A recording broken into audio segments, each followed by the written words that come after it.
सिद्धेभ्य नमो अर्हन्ताणं नमो सिद्धाणं नमो आयर्याणं नमो वज्रायाणं नमो लोये सवसाहूणं मंगलमय मंगलकरण वीतराग विज्ञान नमो ताहि जाते भये अर्हन्तादि महान करि मंगल करियो महा ग्रंथ करन को काज जाते मिले समाज सब पावे निज पद राज।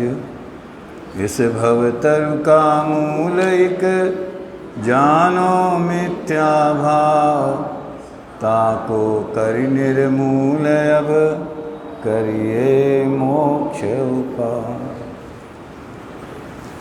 व्यवहाराभासी मिथ्या दृष्टि के प्रकरण के अंतर्गत सम्यक चारित्र के संबंध में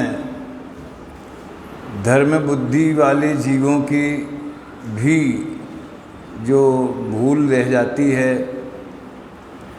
उसकी चर्चा अपन ने प्रारंभ की है, जिसका हेडिंग दिया है। इसी में जो शब्द आए हैं उनके आधार से क्रिया, परिणाम और अभिप्राय, ये तीन शब्दों की चर्चा 238 पेज के पहले नंबर के पैराग्राफ में है। ये अपनी पूरी चर्चा का आधार है।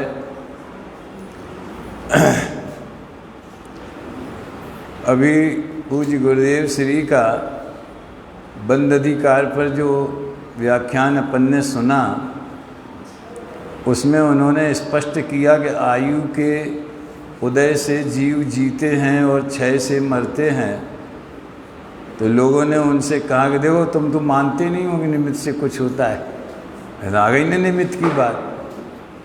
तो उसका खुलासा गुरुदेव श्री ने किया कि अपनी योग्यता से जीते हैं मरते हैं ऐसा बोलें तो जल्दी समझ में नहीं आता।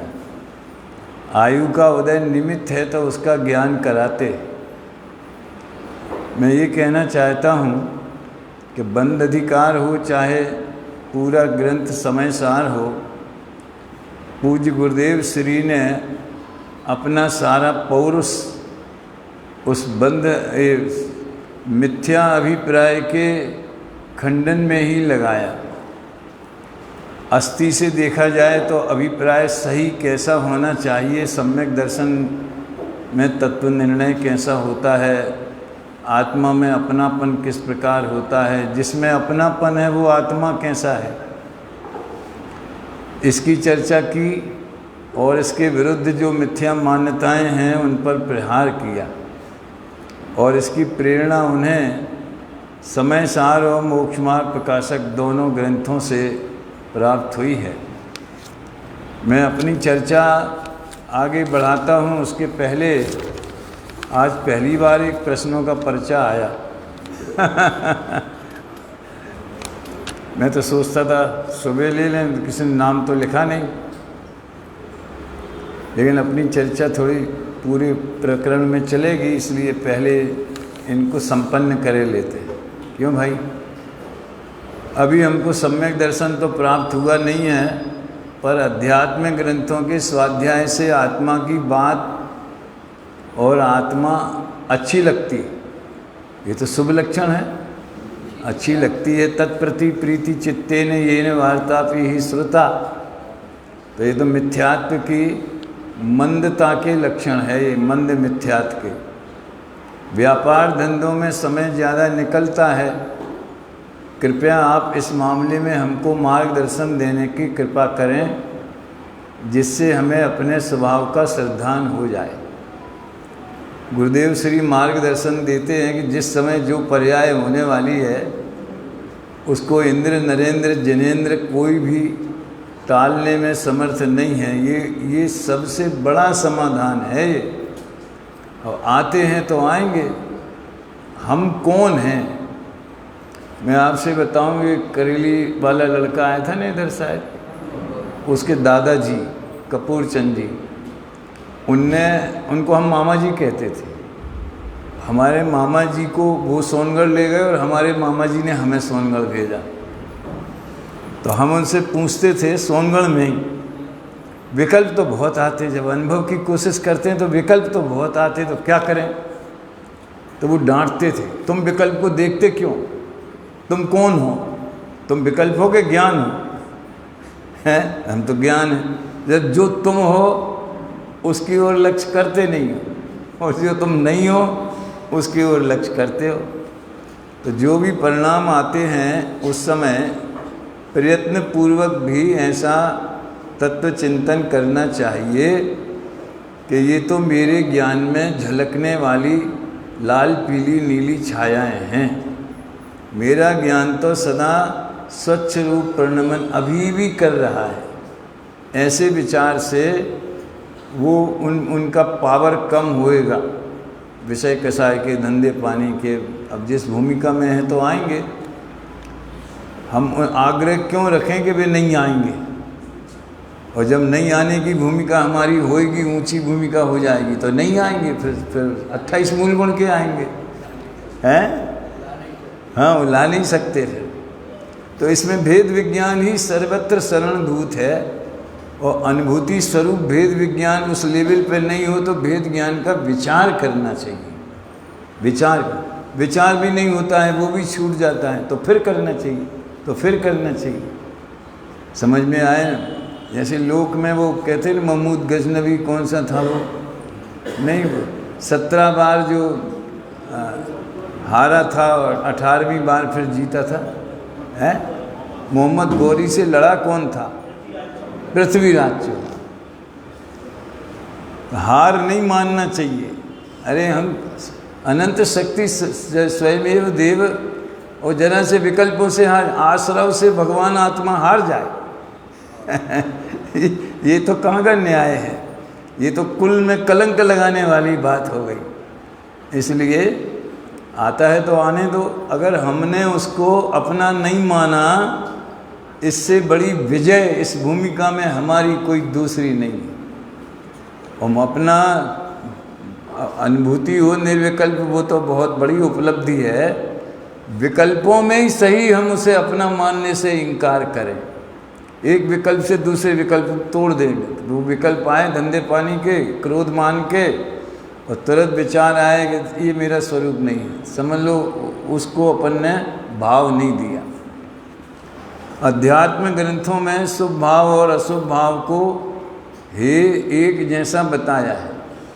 हमको इस क्या है स्थिति में अपने स्वाध्याय को, जिससे हमको अपनी आत्मा का श्रद्धान हो सके, इस मामले में हमारा मार्गदर्शन देवें। सब मार्गदर्शन बढ़िया है, हे कहते हैं तो जो उसका स्वरूप जानने के लिए कहते हैं। और वो जो ऊपर की बात कही तो इसमें गुरुदेव ने भी कहा था कि जब अशुभ की तो बात ही नहीं है, जहाँ शुभराग का भी निषेध है वहाँ अशुभ का समर्थन कैसे हो सकता है। और लोग कहते हैं कि तुम अगर कहोगे तो हम छोड़ देंगे, ऐसी बातें इसमें लिखी मोक्षमा प्रकाशक में। तो एक काम करो, हमारे कहने से पहले अशुभ छोड़ दो, हैं? अरे तुम छोड़ दो नहीं, हम ही छोड़ दें तो आपकी बात दूसरी है। खाने पीने के भाव, आराम करने के, निद्रा लेने के, अखबार पढ़ने के, इस मामले में तो है ना, अशुभ ही है ना, छोड़ दो। तो ये भाव जब ये शुभाशुभ हे कहते हैं, ये उससे भिन्न अपने चैतन्य स्वभाव का आदर होना चाहिए। अभी मैं कल का प्रवचन दादा का अरहंत चैनल वाला, शायद कल का ही था, वो अभी सुन रहा था, तो उसमें वो यही समझ लो चर्चा उसमें आ रही थी कि ये जो भाव होने वाला है वो तो उस भूमिका में होता ही होता है, उसे अपना नहीं जानना ये सबसे बड़ी विजय है। सीढ़ी प्रवचन में शब्द से शब्द ग्रंथ रखकर स्वाध्याय करते हैं, करना ही चाहिए, उससे सीढ़ी का डबल आनंद आ जाएगा, सुनने का भी और जो उसमें लिखा है वो पढ़ने का भी। अब हम जब वहाँ सुनते हैं देवलाली में, तो उसको खोल के सब लोग उस ग्रंथ भी सामने रखते हैं और पर्दे पे भी दिखती है, लेकिन जो पर्दे पे दिखती है उसे हम आगे पीछे नहीं कर सकते। तो ग्रंथ रखने का ये फायदा है, कदाचित कोई पॉइंट के समय उपयोग इधर का उधर चला गया हो, संचल हो गया हो, होते ही रहता है ना, तो हम आगे पीछे देख तो सकते हैं उसको कम से कम। तो ये तो वरदान है, वरदान है। सुबह दोपहर में भी मैंने कहा था इस बारे में, ये तो वरदान है। ऐसा था कि जब पहली बार ये शब्द से ग्रंथ का प्रकाशन हुआ तो ये क्लियर नहीं थी ये बात कि ये इसलिए है कि लोग सीढ़ी समझें अच्छी तरह से, उसके लिए है ये। तो बड़ा अटपटा लगता था यार, क्या ऐसे ग्रंथ होते क्या। फिर हमने स्वयं अनुभव किया कि कलकत्ते गए थे 10 लक्षण में, तो 10, 12, 15 साल हो गए होंगे। तो उसमें वहाँ पर सीढ़ी भी चली और ये ग्रंथ भी था। हमने कहा यार ये तो वरदान है। तो इस तरह दोनों का लाभ लेना चाहिए। जो समझ लो किसी को ऐसा लगता है कि हमको ये समझ में नहीं आता, ये नहीं होता, आप अगर 1 महीना कंटिन्यू सुन लोगे तो ऐसा रस लगेगा कि आपसे छोड़ा नहीं जाएगा। फिर सागर में मन्नू लाल जी वकील हैं, उनने हमें अब की बार हम गए तो मंदिर पे खुद बोला कि आप हमारे घर पे आना। वो घर गए, उनसे मिलने गए। थोड़ा अस्वस्थ से भी रहते हैं लेकिन चैतन्य हैं, बढ़िया हैं। ऐसे सुंदर उद्गार उनने व्यक्त किए कि सुन के हमारा बहुत हृदय प्रसन्न हुआ। वो बोले कि जिसने गुरुदेव को सुन लिया और समझ लिया, उसे अब कहीं कहीं सुनने जाने की जरूरत नहीं है उसको। पीत्वा पय शशि कर द्योति दुग्ध सिंधो क्षारम जलम जल निधेर से तुम का इच्छेद है, ये है उसका स्वरूप। तो ये तो गुरुदेव के हार्द को समझने के लिए बहुत बड़ा सपोर्ट इन ग्रंथों का है।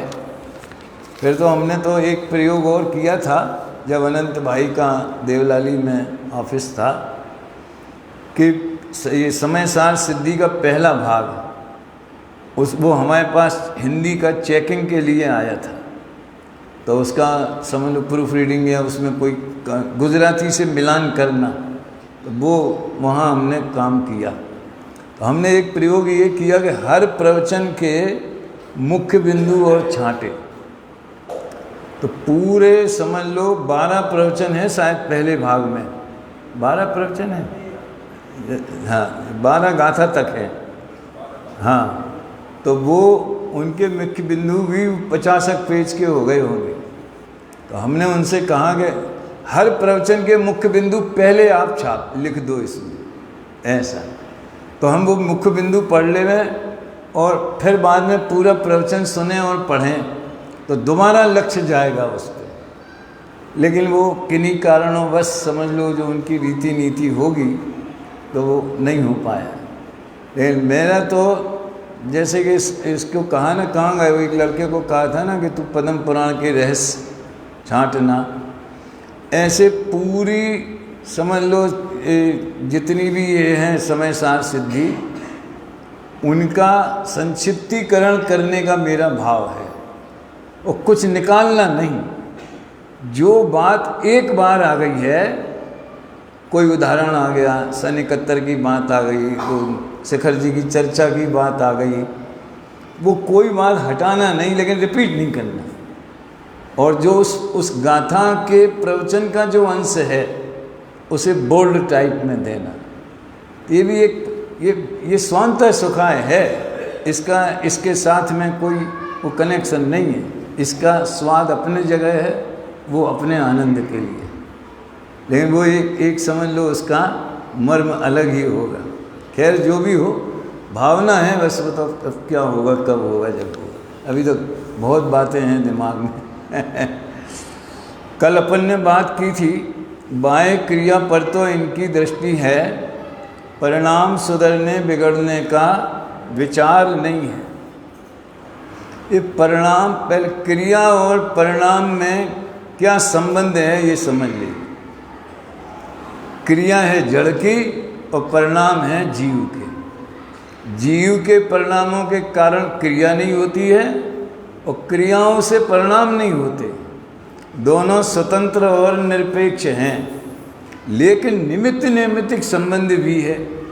चौथे अध्याय में टोडरमल जी ने लिखा है कि जीव को शरीर में एकत्व बुद्धि क्यों है, क्योंकि शरीर की क्रिया में और जीव के परिणामों में निमित्त नैमित्तिक संबंध बहुत है, उसको ये कर्ता कर्म संबंध मान लेता है। और दूसरी बात कि जहाँ निमित्त नैमित्तिक संबंध नहीं बैठता, अब जैसे हमको थोड़ा सा ऐसा करना पड़ता है ना, तो हम जानबूझ के थोड़ी करते, या जो भी समझ शरीर में क्रियाएं होती हैं हम नहीं चाहते कि ये क्रियाएं होवें, तो जहाँ अपनी इच्छा के विरुद्ध क्रियाएं होती हैं तो मिथ्यात्व के जोर में जीव उन पर विचार नहीं करता। इतना अरे वो तो शरीर का स्वभाव है, वो तो ऐसा होता ही रहता है, तुम मालिक हो, तुम तो क्यों नहीं रोकते उसको। लोगों की गर्दन हिलने लगती है, हाथ पैर कांपने लगते हैं, छोटी उम्र में बीमारी हो जाती है, आँखों में चश्मा लग जाता, क्यों लग जाता? अगर हम शरीर के स्वामी हैं, मालिक हैं तो। लेकिन मिथ्यात्व के जोर में ऐसा विचार नहीं कर सकता। सार ये रहा कि क्रिया और परिणाम भाव ये कभी सेम डायरेक्शन में भी चलते हैं, कभी एंटी डायरेक्शन में भी चलते हैं, जैसी जिसकी योग्यता हो गई। क्रिया हो रही है भोजन की और परिणाम चल रहे हैं ऑफिस में, वो आया कि नहीं आया, माल लदा कि नहीं लदा, डिलीवरी हुई कि नहीं हुई, फलाना हुआ कि नहीं हुआ।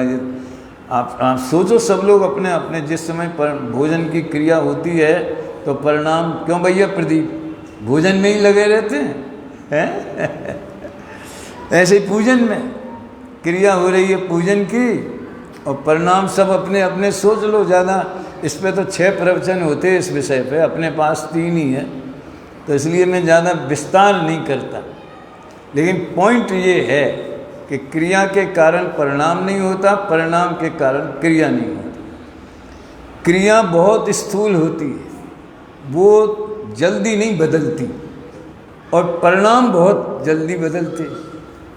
जैसे अब पूजन की क्रिया अपन 1.5 घंटा करते हैं सवेरे, 1.25 घंटा, तो एक क्रिया तो लगभग एक सी हो रही है कि उठाया, चावल चढ़ाया, मुंह से बोला, ये इतनी ही हो रही बस, ज़्यादा तो बदलती तो नहीं ना है। उस समय नाश्ता तो नहीं करने लगते, भोजन तो नहीं करने लगते, भागते तो नहीं है। क्रिया पूजन की है और परिणाम तो समझ लो पूरे।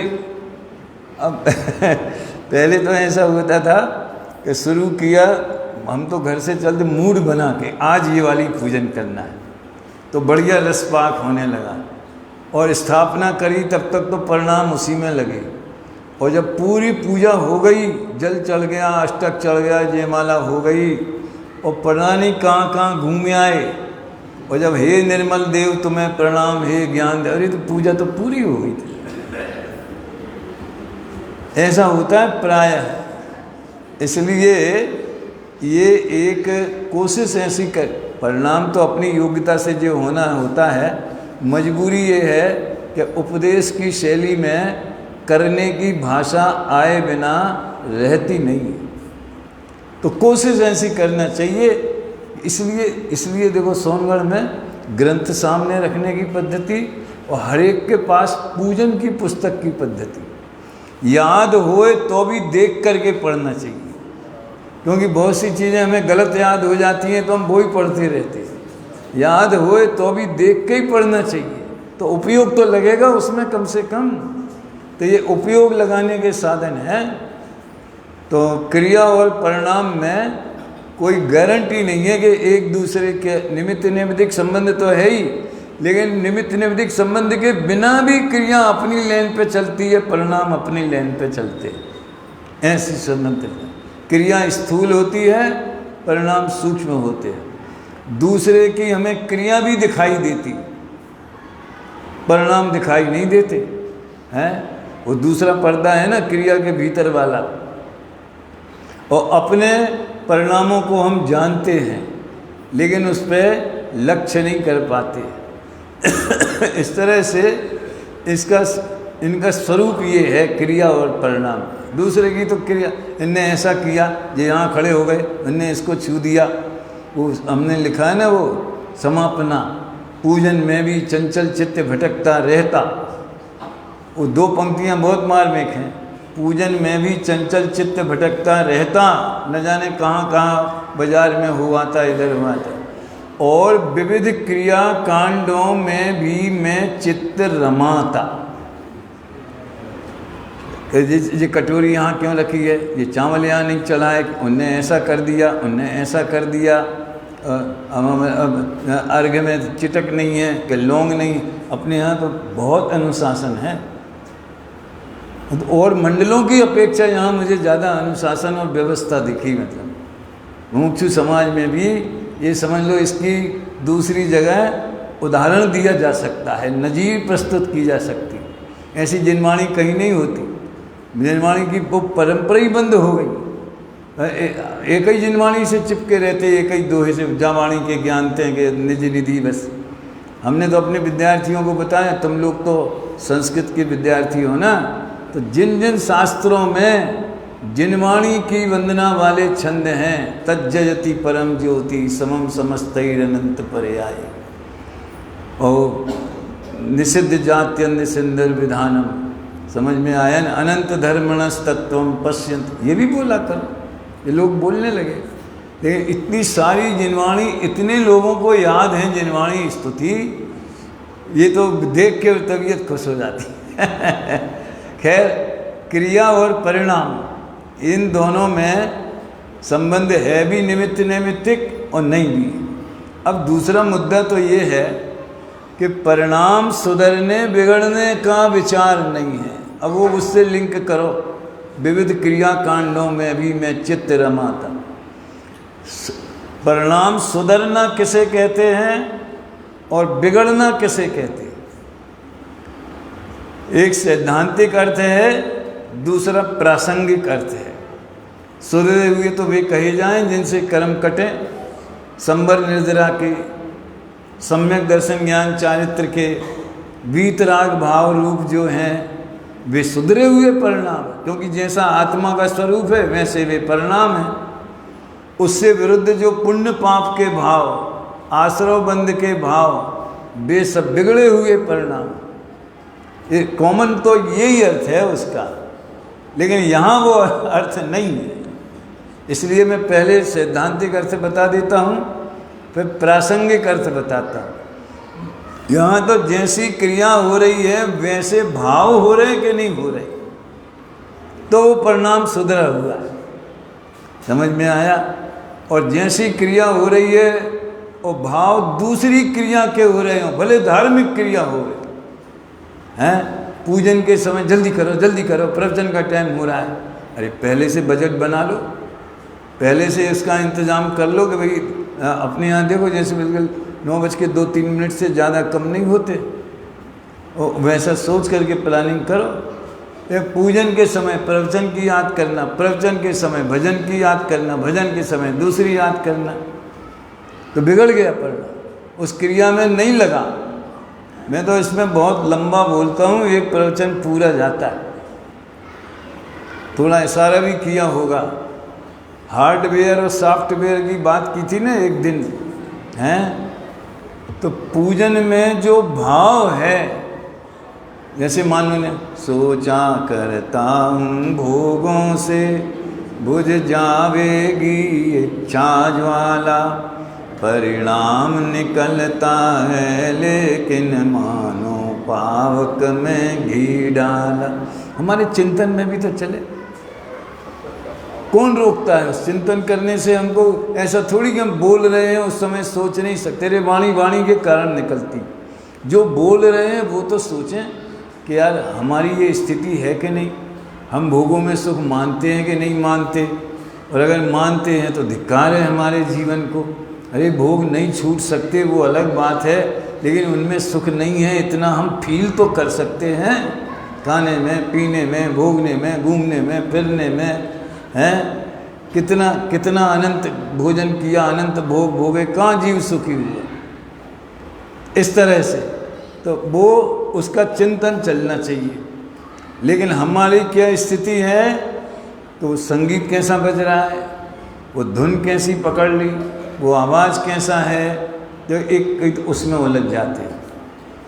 और ये भक्ति वगैरह जो होती है ना, प्रायः जहाँ पर बहुत बड़ा प्रोग्राम हो गए, सांस्कृतिक कार्यक्रम हो गए, नृत्य हो रहे, अपने यहाँ तो पता नहीं इतना सीधा साधा और सात्विक कार्यक्रम है कि किसी को नृत्य के भाव ही नहीं आते हैं। अब मैं इसे प्लस समझूँ कि माइनस समझूँ, ये मेरी समझ में नहीं आती। उसमें गुंजाइश नहीं है, नृत्य की गुंजाइश कहाँ है पता है? वो गीत बोलता है, जैसे वो महावीर भगवान की पूजन है, शायद वृंदावन दास जी की है, कहें कि वो ता थई नृत्य करें वगैरह, उसमें नृत्य का ही वर्णन, उसमें नृत्य का वर्णन। समूह शरण में, आपके समूह शरण में देवियों ने किस प्रकार नृत्य किया था, तो कवि ने उसका भी वर्णन किया। तो कोई भक्ति की डिमांड ऐसी होती कि उसमें आप खुशी से उछल पड़ो और नृत्य करो। और इतने शांत रस की और अध्यात्म रस की जो काव्य हैं और विधान हैं और पूजन है, उसमें कहीं गुंजाइश है ही नहीं। समझ में आए ना? हो अर्ध निशा का सन्नाटा, वन में वनचारी चलते हो, इसमें नाचने की गुंजाइश है। लेकिन हमें तो बस अगर वो जोर से बजी वो ताल और सुर, हमें मतलब यहाँ की बात नहीं कहता, कॉमन बात कहता हूँ। इसमें एक उदाहरण मैं ज़रूर देता हूँ। क्या दशा थी और अब तो सुधर गई हो, जहाँ नहीं सुधरी वहाँ अभी भी है। जो बोला जा रहा है उसका नृत्य से कोई तालमेल है कि नहीं है, जो हम विचार नहीं करते। हमें तो आरती और ना चमर डलाने से और नाचने से मतलब। एक जगह भक्ति हो रही थी, हमने तो घूमी 4 गतियाँ, न मानी जिन वाणी की बत्तियाँ। हमारे भाई साहब बोलते अभिनंदन जी, हमने तो घूमी 4 गतियाँ, न मानी जिन वाणी की बत्तियाँ। नरकों में बहु दुख उठाए, पशु बन करके डंडे खाए। अब गाने वाला जरा होशियार था, उसने लगा दी तान, डंडे खाए डंडे खाए। और किसी को जोश आ गया तो चमन लेके नाच रहा है। काय भैया काय नाच रहे? डंडे खाए इसलिए। एक उदाहरण से बाकी सब समझ लेना है। तो जहाँ ज़रूरत है, अब जैसे मान लीजिए जन्म कल्याणक का दिवस है, उसमें नृत्य नहीं होवे तो काय का जन्म कल्याण?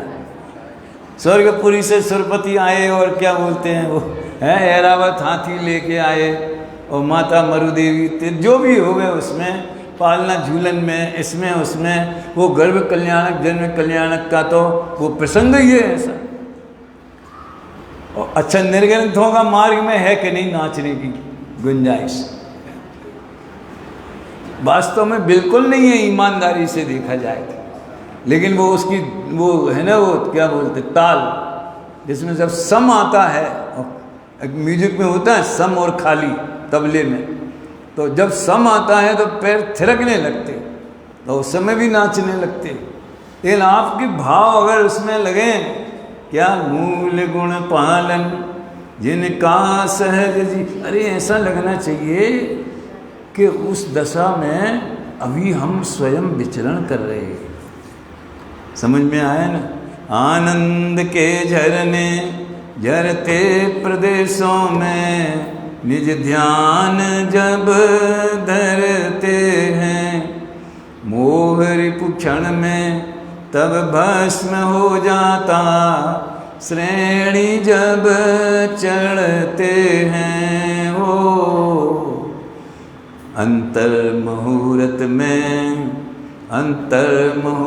में ही जिनने अनंत चतुष्टय धारा है।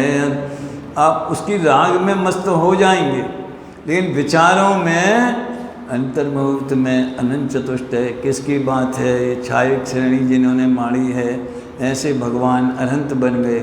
एक समझ लो 2 मिनट पहले मुनि थे, गुण स्थानों की श्रेणी चढ़ रहे थे, और अति अल्प काल में केवली हो गए। अगर वो भाव हमारे चिंतन में घूमते हैं तो महान विशुद्धि का कारण बनता है। और क्या बोलते हैं, पुण्य का तो कहनी क्या है, जिसकी ज़रूरत ही नहीं है वो ही मिलता है। पुण्यम समग्र में मेक मना जो में भी दादा बता रहे थे। तो परिणाम सुधरने बिगड़ने का विचार नहीं। जिस समय जो क्रिया कर रहे हैं वो क्रिया होनी चाहिए कि नहीं होनी चाहिए, उस समय भाव कैसे होने चाहिए, इसका विवेक हमें रखना चाहिए। तो अभी तो पंडित जी ने 2 कंडीशन रखी हैं। बाह्य क्रिया पर तो इनकी दृष्टि है। दृष्टि का क्या मतलब है? हम अपने में उसे मुख्य करते, उससे संतुष्ट हो जाते। हमारा तो नियम है कि सवेरे इतने बजे मंदिर आना, ये काम करना, प्रक्षाल करना, अभिषेक करना, बड़ी अच्छी बात है। ये उस समय भाव कैसे होते, इसका विचार करना चाहिए। मात्र इसमें नहीं कि भाव चाहे कैसे होवे, मन में चाहे धुन कोई दूसरी लगी होवे, समझ में आया ना, कोई राग द्वेष की बातें याद आ रही होवे, और क्रिया तो ऐसी है कि उसकी प्रैक्टिस हो जाती। जैसे वो टाइपिस्ट को प्रैक्टिस हो जाती है, शुरू में उपयोग लगाना पड़ता है, फिर उसको पता रहता है, उंगलियों को याद हो जाता है कि बी कहाँ है, सी कहाँ है, डी कहाँ है, तो आराम से कर लेता। अभी कंप्यूटर में लोग बात कर लेते। कार चलाने में पहले शुरू में ध्यान रखना पड़ता है कि अभी गियर बदलना है, ब्रेक चलाना है। तो आजकल तो बिना गियर की भी आने लगी।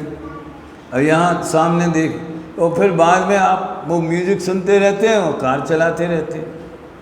कहने का आशय ये है कि क्रिया की प्रैक्टिस हो जाती है और वो प्रैक्टिस में हम संतुष्ट हो जाते हैं, भावों का विचार नहीं करते। ये परिणाम पर बाह्य क्रिया पर दृष्टि है। इसमें एक संदेश और छुपा है भैया। यहाँ कौन सी बाह्य क्रियाओं की बात है? धंधे व्यापार की है, खेल कूद की, राजनीति की, चुनाव की, कौन सी बाह्य क्रिया? रोटी बनाने की, भोजन करने की, कौन सी बाह्य क्रिया पर दृष्टि? अरे ये सम्यक चारित्र वाला प्रकरण है। तो सम्यक चारित्र वालों की जो बाह्य क्रियाएं होती हैं, जिसे उपचार से चारित्र कहते हैं, अणुव्रत महाव्रत की, उन क्रियाओं की बात है। और अपन अपनी भूमिका में ले हैं तो ये एक सामान्य श्रावक की जो बाह्य आचरण जैनी के होना चाहिए कि भाई समझ लो, अभक्ष भक्षण नहीं करें बाजार का, हैं, रात्रि भोजन नहीं करें, देव दर्शन नहीं, इतनी है तो बाह्य क्रिया है। लेकिन उसमें संतुष्ट हो गया माने बाह्य क्रिया पर दृष्टि। और परिणाम कैसे होते हैं इसका विचार ही नहीं है। अभी तीसरे पर्दे की बात आती। 2 समझ में आ गए, क्रिया और परिणाम। और यदि परिणामों का भी विचार हो तो जैसे अपने परिणाम होते दिखाई दें उन्हीं पर दृष्टि रहती। अब ये दूसरा स्टेप है। कोई ऐसे समझदार लोग होवे, विचारशील पुरुष होवे कि देखो भाई, मंदिर में कोई दूसरी बात नहीं होना चाहिए। वो 84 असाधना दोष कहीं कहीं वो फोटो लगी रहती, सोनगढ़ में लगी, मंदिर में और भी कई जगह 84 असाधना दोष लगी। सोनगढ़ से प्रकाशित जिनवाणी में लिखे, पूजन की किताब में लिखे। तो अपन को अपना मन इधर उधर चंचल नहीं भटकना चाहिए। अपना पूजन में, पाठ में, सामायिक में, चिंतन में, उसमें ही ध्यान रखना चाहिए। और कोशिश करके लगता भी है, कोई नहीं लगता है ऐसा नहीं तो पुण्य बंद कैसे होगा जीव को। लेकिन उसमें संतुष्ट हो गया कि परिणामों का भी विचार हो तो जैसे अपने परिणाम होते दिखाई दें। हमारे तो खूब भाव लगते, बड़ा अच्छी पूजन है, बड़ा अच्छा विधान है, बड़ी अच्छी रचना है, उसको पढ़ते समय बहुत आनंद आता है। अब इसमें गलती क्या है? गलती आगे बताएंगे। समझ में आया ना? इसमें गलती नहीं है। वैसे परिणाम होते दिखाई दें उन्हीं पर दृष्टि रहती है, यानी हम उसे महत्व देते, उसमें संतुष्ट होते हैं। उसमें भी जैसे क्रिया में संतुष्ट होते हैं वैसे हम अपने शुभ भावों में संतुष्ट होते। उन परिणामों की परंपरा का विचार करने पर, अब एक शब्द आया परिणामों की परंपरा, और अभिप्राय में जो वासना है उसका विचार नहीं करते। परिणामों की परंपरा का क्या मतलब है कि जो परिणाम हो रहे हैं वे क्यों हो रहे हैं। क्रिया क्यों हो रही है? क्योंकि हमारे भाव हुए। आपने दान बोल दिया, क्यों बोल दिया भाई? हमारे भाव हो गए कि इस काम के लिए देना चाहिए। अब पूछो अपने आप से कि भाव क्यों हुए। वो मैंने वो बताया था ना एक, क्या वो एक्सीडेंट वाला, कि स्कूटर से एक्सीडेंट हो गया तो क्यों हुआ, तो 2-4 बार क्यों लगाओ, तो होनहार जो होने वाला है वो होता है, वहाँ दी एंड होगा। फिर इसकी होनहार ऐसी क्यों है, ये प्रश्न नहीं होगा। होनहार है तो है, वो वस्तु के स्वरूप में है। वस्तु के स्वरूप में सारा समाधान मिलता है। अब इसके लिए परिणामों की परंपरा में मैं उदाहरण देता हूँ कि जैसे कि वो कल्पित उदाहरण है कि एक समझ लो यही 20-25 वर्ष का नवयुवक बड़े भाव से रोजाना मंदिर आवे, पूजन प्रक्षाल करे, पूजा करे, फिर घंटा भर बाद जावे। हमें देख के बड़ी खुशी हुई। हमने एक बार उससे पूछा, क्यों भैया कब से आते हो तुम? मेरे 5-7 सालों से आते। तो क्यों आते हो? पूजा करने आते। तो पूजा क्यों करते? अब क्यों लगाना भैया, सावधानी से सुनना है, नींद आ रही हो तो खड़े हो जाना। तो क्यों करते हो? अब वो हमने तो सोचा ही नहीं था। हम पूजा क्यों करते हैं इसके उत्तर के बारे में प्रश्न ही हमारे दिमाग में नहीं आया। वो तो बचपन से आदत पड़ी है, तो इसलिए पड़ी है तो हमें कोई, अब सोच लो, चलो इंटरव्यू लेते तुम्हारा, क्यों करते हो?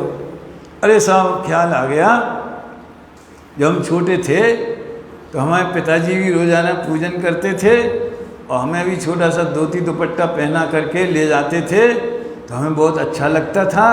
हम भी भगवान जी का प्रक्षाल करते थे, तो तब से आदत पड़ गई है, इसलिए करते। एक जवाब तो ये है, समझ में आया ना? क्यों का एक जवाब तो ये है, तो मतलब उसमें कुल परंपरा का आया, कुल अपेक्षा धर्मधारक व्यवहाराभासी। दूसरा शास्त्रानुसार आज्ञानुसारी, कि जिनागम में लिखा है, पाठशाला में पढ़ाया था, वो बच्चों के शिविर लगते हैं, बहुत लगते, सब जगह लगते हैं। और उसमें वो 8 वर्ष के बच्चों को जो तीसरी चौथी पाँचवीं पढ़ते हैं, बढ़िया धोती दुपट्टा पहनाते हैं। हमारे देवलानी में 8-10 अध्यापक आते हैं और वो पहनाएंगे, फिर उनको पूजन का अर्थ भी बताएंगे, इस बीच में भक्ति भी कराएंगे और वो गाएंगे भी, तो बड़ा मज़ा आता है। तो उनने हमें नियम दिला दिया था कि पूजा रोज़ करना चाहिए। कोई जवाब ऐसा भी है, ये क्यों के कितने जवाब हैं वो मैं बता रहा हूँ। एक जवाब ऐसा भी आया कि साहब वो एक महाराज जी, एक कोई त्यागी व्रती पुरुष आए थे या पंडित जी आए थे, उनने कहा कि जिस घर में, अगर तुम्हारे घर में पूजन करने का तुम्हारा नियम है तो ही हम तुम्हारे यहाँ भोजन करने आएंगे। तो हमारे भाव तो थे ही, हमें भोजन कराना है। कोई विद्वान आए, कोई त्यागी आए तो हमारे घर आए बिना चला जाए, कैसे संभव? तो हमने नियम ले लिया, चलो साहब आज से नियम ले लिया। इस तरह ऐसा एक प्रसंग बना था, समझ में आया ना? तो वो तो मैंने डाइल्यूट करके बताया थोड़ा। उनने तो ये कहा था कि लोग कह रहे हैं कि भैया और कोई नहीं है ये नियम लेने वाला, प्रतिमा लेने वाला, तुम्हारा जीवन थोड़ा ऐसा है तो तुम ले लो। तो हमने कहा चलो कुएं में कूद पड़ो तो कूद ही जाओ। तो ऐसी भाषा थी है। तो एक जवाब ये कि ऐसा प्रसंग बन गया तो ले लिया। एक जवाब ऐसा आया कि साहब ये जो वेदी है ना, ये हमारे पिताजी के दादाजी ने बनवाई थी और प्रतिमा भी उनने पधराई थी। तो वे दादाजी हमारे, समझ लो पिताजी हमारे दादाजी से कह गए, फिर हमारे दादाजी हमारे पिताजी से कह गए। हमारे पिताजी ने कहा देखो बेटा, ये करोड़ों की जायदाद तुम्हें दे रहे हैं और साथ में ये मंदिर भी सौंप रहे। अभी इसकी जो व्यवस्था है, जो पूजन पाठ है, वो सब है, वो तुम्हारी जिम्मेदारी है।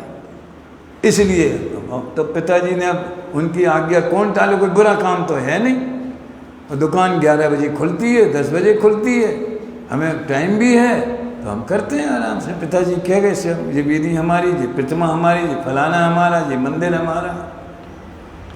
सोचो, परिणामों की परंपरा की बात चल रही है प्रदीप जी, परिणामों की परंपरा है। तो ये परंपरा में ये निकला, तो अभिप्राय में ये बसा है। तो और मान लो अगर आत्मार्थी है, ज्ञानी है, धर्मात्मा है, पर सम्यक दृष्टि है कि नहीं, वो गुण करो अंदर की बात, व्यवहार से उसके अंदर में। अरे साहब, जब से हमने ये पाठशाला पढ़ी या प्रवचन सुने और हमको देवशास्त्र गुरु की महिमा आई, तो एक भी दिन हमें चैन नहीं पड़ती बिना देव दर्शन के, बिना पूजन के, बिना स्वाध्याय के। तो वो तो हमारे समझ लो जीवन का अंग बन गया, जिसने हमें अनंत दुखों से निकाल करके अनंत सुख में स्थापित होने का मार्ग बताया है। तो अगर जरा में लोक में कोई जरा सा भी रास्ता बता देवे सही, तो हम उसे धन्यवाद देते। तो जिसने संसार से पार उतरने का मार्ग बताया है, अगर वो समझ लो उसके प्रति भक्ति का भाव नहीं, अभी हम बीतरागी तो हो नहीं गए। जैसे धंधे पानी के व्यापार के भाव आते हैं, वैसे देव पूजा गुरु उपासना के भी भाव आते हैं। तो आए बिना रहता नहीं। शायद दोपहर में मैंने कहा था, गुरुदेव का ये इतना संतुलित उत्तर था, भाई ज्ञानी जीव को भी ये बीच में भगवान की भक्ति, पूजा, दया, दान इत्यादि का भाव आए बिना रहता नहीं। इसमें कितना तत्व ज्ञान छुपा हुआ है कि वो उसे टाल सकता नहीं, उसकी उसमें कर्ता बुद्धि नहीं, उसमें उसका उपादेयपना, उसकी रुचि नहीं है, तो भी उसकी योग्यता है तो आता है। राजेश जी, योग्यता है, उस पर योग्यता की कितनी बात चली अभी अंतिम में। योग्यता है तो आता है, और आता है तो ज्ञानी तो उसे अपने से भिन्न जानते हैं, आए बिना रहता नहीं है। इसमें सबसे पहला तत्व ज्ञान ये छुपा है कि उसमें उसकी कर्तृत्व बुद्धि नहीं, उपादेय बुद्धि नहीं है, ज्ञातृत्व बुद्धि मात्र है। कहने के लिए आ गया तो मैंने जान लिया, ऐसा अद्भुत स्वरूप है भैया। आप हर एक चीज़ में लगाना। इसलिए मेरा जो शैली में जो बात आई ना, विशेष क्यों लगाने की बात जो मैं कहता हूँ, वो इसमें से आई। जब मैंने सोचा कि ये परिणामों की परंपरा वाला शब्द है, इसे कैसे समझाया जाए, कैसे इसका स्पष्टीकरण किया जाए, तो क्यों लगाओ, तो परंपरा में आप अंदर तक पहुँचोगे, अभिप्राय तक पहुँचो। क्यों करते, समझ, दान देते तो क्यों देते, तो आप देखो वहाँ क्रिया और परिणाम को एक करके बात करना। दान दिया माने दान देने का भाव भी किया, मायाचारी नहीं कि मजबूरी में दिया, देना तो नहीं था, लेकिन उनने कही कि हम तो लेके ही जाएंगे और हमारे तुम्हारे संबंध हैं, फलाने लिखा दिया तो उन्हें मना नहीं कर सकते थे, अब इतने बड़े विद्वान आए हैं तो इन्हें मना नहीं। ऐसा नहीं, सचमुच में अंदर से देने का भाव है और देने की क्रिया है। अब क्यों लगाओ, क्यों देना, देखा सीखी देना, प्रतिष्ठा के लिए देना, कि उस कार्य की अनुमोदना से देना, वो यथार्थ। क्या 16 कारण पूजा में है ऐसी कोई लाइन, दान दे मन रख विषेख ये भव जस पर भव, हर्षित होकर के देना, उत्साह पूर्वक, पर अनुमोदना से। वह ये काम होना ही चाहिए। हमारी जितनी अभी शक्ति है, जितनी हमारी व्यवस्था है, उतना फिर बाद में और होगा तो और देंगे। हमें उस कार्य से हम अनुमोदना से जुड़ें, तो कितना दिया उसका महत्व नहीं रहता, वो शक्ति को छुपाए बिना देता है। और आँख मूंछ के भावुक होकर के भी नहीं देता कि 20,000 रुपये महीने की कमाई है और 10 लाख रुपए बोल दिए, बोली ले ली, अब चुकाते रहेंगे धीरे धीरे चुका। कौन कर्जा लिया, ऐसा नहीं होना चाहिए। कई लोग तो इतने प्रमाणिक होते हैं कि जो उन्हें खर्च करना है वो पहले से कर इंतजाम करके रखते, तो बोला और तुरंत जाके दूसरे दिन दे, वो उधार नहीं रखते हैं। कौन? हाँ हाँ, वो ऐसे ही है। अभी एक बार हम वहाँ गए थे सिरपुर, अपना अंतरिक्ष पार्श्वनाथ क्षेत्र है, वहाँ धन्य कुमार जी बेलोकर ने एक कार्यक्रम रखाया था। तो किसी प्रसंग में बोली लगी, समझ पता नहीं काय की थी वो, तो जिसकी बोली के ऊपर मान लो किसी ने 5,000 की लगाई, दूसरी ने 6,000 की लगाई, तो 6,000 वाले के पास चली गई। तो 5,000 वाला बोला कि मुझे तो 5,000 देने ही है, तो बोली ली, चाहे वो तो बहाना था, बोले मुझे तो देने ही है, तो मैं वो संकल्प करके आया था तो मैं दूंगा। ऐसे कोई है जम्बूद्वीप के भरत क्षेत्र के भारतवर्ष में बोले ऐसे ऐसे लोग भी हैं, बोलो आप, मुझे तो देना है। वास्तव में अब अपने यहाँ थोड़ा थोड़ा सिस्टम हम कोशिश करते हैं, अपने जो प्रतिष्ठाचार्य हैं भाई साहब वगैरह वो भी समझ गए, राशि नक्की कर दी, समझ में आया ना कि 4 कलश स्थापन करना है 5100 रुपये, फटाफट जल्दी नाम आ जाओ, तो 5,000 फिर 6,000, उसमें बहुत सारे कॉम्प्लिकेशन बहुत हो जाते हैं, वातावरण दूसरा भी हो जाता है, इन्हें ले ली, इन्हें ले ली, इन्हें लेने थी, इन्हें छोड़ दी।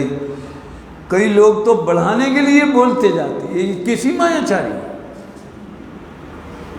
वो बोलने वाला कह देता है कि देखो इनके भाव हैं लेने के पक्के, अगर तुम 10,000 बोलोगे तो ये 11 बोलेंगे, तुम 21 बोलोगे ये 25 बोलेंगे। कोई चाहिए भाई बढ़ाने वाला, कोई चाहिए बढ़ाने वाला, धन्य है। तो बोलने वाले के परिणाम कैसे वो दूसरे नंबर के कि उसके जेब से निकलवाना है, तो मैं नहीं निकालना है, धन्य। क्या गजब के परिणाम है मेरे ख्याल से। अब कोई अगर समझ लो प्रामाणिक अवधि ज्ञानी मुनिराज वगैरह होंगे तो वे यही कहेंगे अनंतानुबंधी माया के परिणाम हैं। सिद्ध चक्र विधान में आती है अनंतानुबंधी क्रोध, अनंतानुबंधी मान, अनंतानुबंधी माया, अनंतानुबंधी लोभ, ये सब इनकी परिभाषा आती है सिद्ध चक्र विधान में, हैं। तो धर्म के क्षेत्र में, दान के क्षेत्र में, स्वभाव के क्षेत्र में तुम्हें देना नहीं है, लेकिन केवल दूसरे के बोली बढ़ाना है, इसलिए लेना है। अब तो समझ लो, मैं तो बहुत अच्छा मानता हूँ, मैं तो पुण्य मानता हूँ ये देख देख करके कि अपने यहाँ ये बीमारियाँ धीरे धीरे साफ होती जा रही। 10 साल पहले, 15-20 साल पहले हमने देखी थी, अपने यहाँ भी थी, थोड़ी बहुत कहीं होंगी भी, सब जगह इतना बड़ा समाज है तो एक साथ तो नहीं रहता है, लेकिन जहाँ पहले से कह दो तो वो हमारे वरिष्ठ लोग भी, सीनियर लोग भी मानते हैं बराबर। 8 प्रतिहार स्थापित करना है वेदी पर, अब वो शोभा के लिए तो करना ही है, और किसी काम को, और ये तो दान देने का एक बहाना मात्र है। वैसे किसी से कह दे भैया वो ग्रंथ उठा लाना जरा, यहाँ मंडल पे विराजमान कर देना, तो हमें काम बता रहे हैं, खुद नहीं ले आ सकते, ऐसा लगेगा। और जो भाग्यशाली होगा वो अपने हाथों से ये समय सार ग्रंथ मंडल पर विराजमान करेगा, समय सार मय हो जाएगा तो आप 21,000, 51,000, जैसी जैसी माहौल हो, वातावरण हो, तो पैसा भी दोगे, माथे पे धरोगे भी, और जुलूस में चलोगे भी, 1-2-4 किलोमीटर घूमोगे और फिर आके विराजमान करोगे एक बार देवलाली में महावीर जयंती थी, हमारे मुकेश जी थे ढाईदीप वाले, तो उन्होंने कहा कि भाई झंडा लेके आगे कौन चलेगा, तो तू ले ले, तू ले ले, तू कोई नहीं। हमने कहा ऐसा नहीं, बोली लगाओ, 1100 रुपये मेरे, तो इनका 1500 मेरे, चलो तुम ही ले लो तो उस काम का महत्व हमारे दिमाग में आवे, वो हम मजूरी कर रहे हैं ऐसा नहीं, कलश स्थापित कर रहे हैं कि ये भी कर रहे थे, मजूरी कर रहे थे ऐसा नहीं, परिणामों की परंपरा की व्याख्या कर रहा हूँ मैं। जैसे सुबह वो थोड़ा लंबा हो गया था ना, बहुधन बुरा ही भला कहिए, उसमें बहुत सारी सोशलाइजी भी आ गई थी, तो लोगों को लगता है कहाँ से कहाँ चले गए। तो बहुधन बुरा ही बुरा हो भला कहिए, शर्त कौन सी, लीन पर उपकार। उसी तरह इसमें ये सब परिणामों की परंपरा की बात है। कितना समय हो गया पता भाई? अपने 9:30 तक है ना, चलो 6 मिनट है अभी एक बात और, अभिप्राय की वासना। सबसे पहले अपन अभिप्राय को समझ ले रहे हैं। अभिप्राय की वासना के बारे में कल बात करेंगे, और कल फल लगता है सो अभिप्राय में जो वासना है उसका लगता है, ये वाला चैप्टर लेंगे। ठीक है, मतलब पॉइंट सब उसके फिक्स हैं। और फिर यदि कोई प्रसंग बना तो अभिप्राय का और सूक्ष्म वर्णन आगे 243 पेज पर आया है।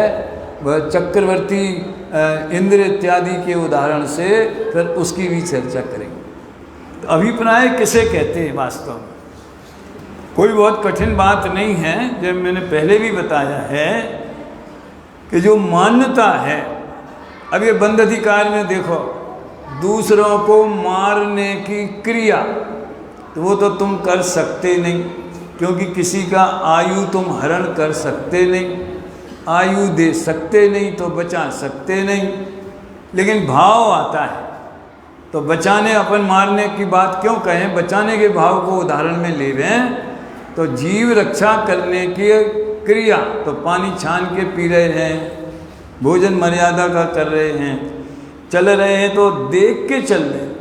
अभी कल ही एक प्रसंग में मैंने किसी से कहा था, गृहस्थों के लिए भी एरिया समिति बड़ी फायदे की है। कम से कम यहाँ अशोक नगर की छोटी छोटी गलियों में तो सब जगह कंकड़ पत्थर से बचोगे, कांटों से बचोगे, चोट लगने से बचोगे, गड्ढे में गिरने से बचोगे, और जीव हिंसा से बचोगे।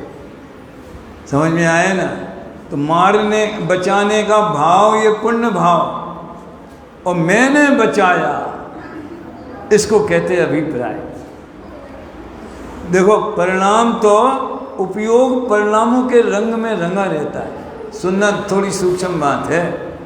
आपके अगर भोजन करने के भाव हो रहे हैं तो उपयोग में भोजन करने के भावों में रंगा हुआ है। और उपवास के परिणाम हैं तो थोड़ी देर के लिए आपने आज भोजन नहीं करना, तो उसके त्याग के भावों में रंगा हुआ है। लेकिन मैं भोजन कर सकता हूँ और मैं भोजन का त्याग कर सकता हूँ। ये जो है ये उपयोग के बिना भी होता है। सुनना ध्यान से।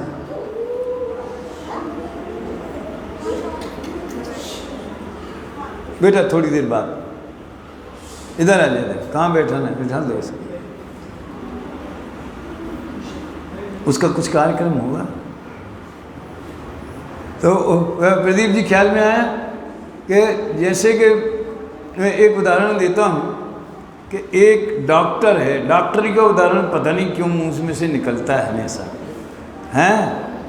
अब वो डॉक्टरी की क्रिया करता है, यानी हॉस्पिटल में मरीजों को देखता है, तो ये उसके चिकित्सा करने के भाव हुए। तो वो मुमुक्षु भी है तो स्वाध्याय भी करता है, क्लब में भी जाता है, सवेरे घूमने भी जाता है, कभी सिनेमा देखने भी जाता है, घर में अपने भोजन पानी स्नान वगैरह जो दैनिक क्रियाएं, यानी परिणाम तो हजारों तरह के होते।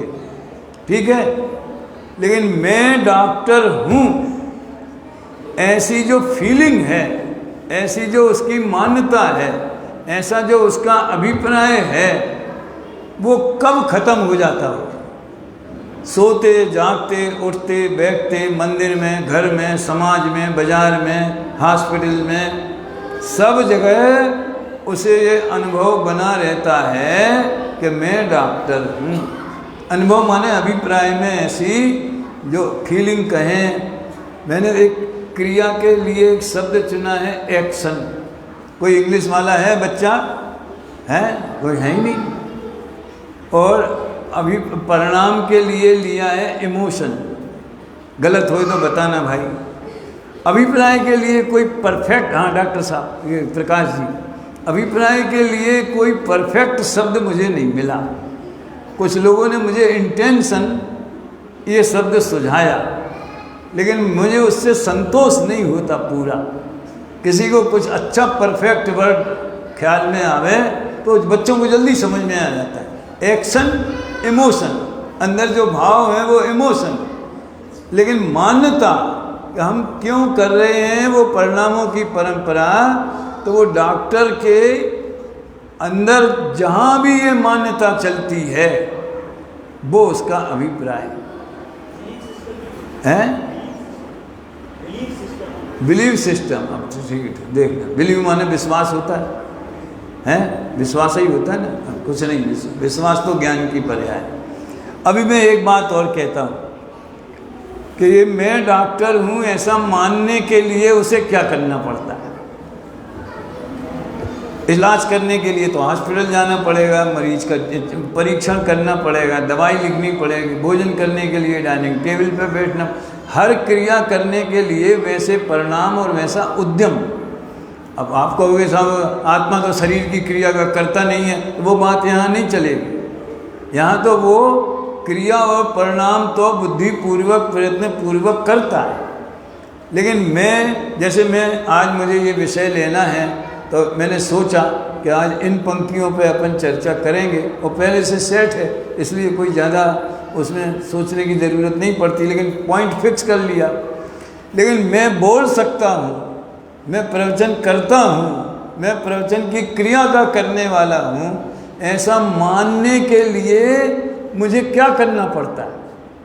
कोई माला जपनी पड़ती है, कोई अर्घ चढ़ाना पड़ता है, कोई दान देना पड़ता है, कोई अनुष्ठान करना पड़ता है, कोई जाप करना पड़ता है। सोचो आप व्यापारी हो, हर कोई, मैं अभय कुमार हूँ, ये लड़का चेतन है, आप स्त्री हो, आप किसी की माँ हो, किसी की बहन हो, ऐसी जो अपने अंदर निरंतर मान्यता चलती आती रहती है, और ये मेरा मकान है और बाकी के कोई मकान मेरे नहीं है, बस एक ही मकान है, ऐसी जो मान्यताएं, पर मैं एकता बुद्धि की, पर मैं कर्ता बुद्धि की, वो करने के लिए क्या करना पड़ता है?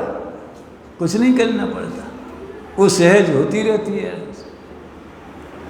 एक अंतिम उदाहरण देके पूरा करूँगा। हम जयपुर में थे तो शिविर लगते थे, तो हम तो मैनेजर थे, तो एक चिट्ठी आई कि हमें आपके शिविर में आना है, बताइए हम क्या करें। तो हमने लिखा कि शिविर में आना है तो शिविर में ही आइए। उसका जवाब दिया पोस्ट कार्ड का, इस शिविर उनके जयपुर शिविर में आना है तो जयपुर आ जाइए, और क्या करना है, जो आपको करना है वही तो करना होगा ना, जो है। तो लेकिन उसका अभिप्राय कुछ और था कि कोई पैसा जमा करना पड़ता हो, कोई रजिस्ट्रेशन कराना पड़ता हो। कुछ नहीं करना है। अगर अकेले आ रहे हो तो सूचना देने की भी ज़रूरत नहीं है। विथ फैमिली आ रहे हों तो बता दो कितने लोग आ रहे हैं, तो वैसी व्यवस्था हो जाए। लेकिन शिविर में आने के लिए शिविर में ही आना पड़ेगा। अब इसको सम्यक दर्शन पे लगाओ कि मैं ज्ञायक हूँ ऐसा मानने के लिए क्या करना पड़ेगा? मान नहीं पड़ेगा। ऐसा विकल्प करने से अनुभव हो जाएगा? अरे विकल्प करने से विकल्प होएगा, चिंतन करने से चिंतन होएगा, पूजा करने से पूजा होगी, स्वाध्याय करने से स्वाध्याय होगा। मेरा पॉइंट समझ में आया ना? तो जैसे उस डॉक्टर को मैं डॉक्टर हूँ ऐसा मानने के लिए मानता ही रहता है, उसको मानने के लिए अलग से कुछ नहीं करना। ऐसे यहाँ निर्णय किया और मान्यता चालू हो गई। तो ये अभिप्राय के बारे में और भी कई बातें समझने लायक हैं। आप अपने आपस की चर्चा में 2-4 उदाहरणों से एक दूसरे से पूछें, बताएं, चर्चा करें कि समझ लो रोटी बना रहे हैं, उसमें क्रिया परिणाम और अभिप्राय कैसे लगेगा। तो जो हाथ हिल रहा है, समझ में आया ना, तो वो क्रिया हो गई, और वैसे भाव हो रहे हैं, वे परिणाम हो गए। मैं बनाने वाला हूँ, ये अभिप्राय हो गया। ज्ञानी का अभिप्राय ऐसा होगा कि मैं तो ज्ञान मात्र करता हूँ, मैं इस क्रिया का करता नहीं हूँ। ये ज्ञानी का कठिन नहीं है ये विषय इसलिए ज़रूरी है कि वो श्रद्धा की बात हमारे चिंतन में स्पष्ट हो जाए। विशेष चर्चा अपन बाद में करेंगे, अभी यहीं विराम लेते हैं।